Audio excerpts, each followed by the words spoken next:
सूत्र 114. एवमेव कृतं येन स कृतार्थो भवेदसौ एवमेव स्वभावो यः स कृतार्थो भवेदसौ.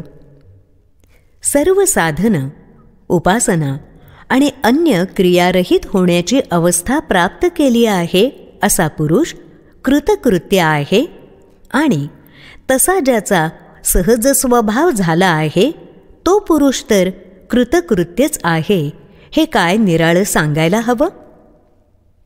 नाथ सांगतात, मनुष्य जन्माचं एकच ध्येय असावं, परम आत्मतत्वाची प्राप्ती, केवल चैतन्य रूपाशी एकरूपता.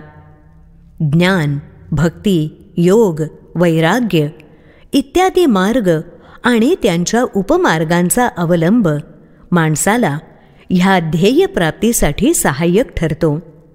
सामान्यतः आणि सामान्य माणूस मूर्तिपूजा, यज्ञयाग, पठण, कीर्तन, श्रवण, नामस्मरण इत्यादी मार्गांनी साधना करू पाहतो. ते साधना मार्गच साध्य होण्याचा धोका टळला तर तो पुढे जातो. म्हणून साधना, उपासना यांचेही महत्त्व जनक राजा मान्य करत आहे. साधना, उपासना तसंच योग साधनेतून मुद्दाम प्रयत्न करून क्रियारहित म्हणजे निष्क्रिय नव्हे तर अक्रिय होण्याची स्थिती प्राप्त करणाऱ्याला तो कृतकृत्य मानतो.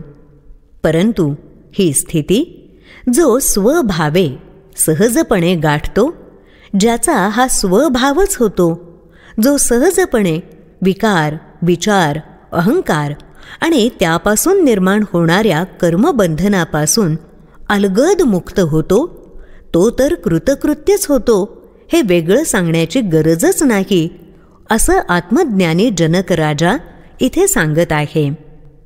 मार्ग अनेक असले तरी ध्येय एकच आहे, केवल आत्मज्ञानाचा साक्षात्कार, आत्मतत्वाचं भान, आत्मबोध. हे ध्येय गाठणं महत्त्वाचं.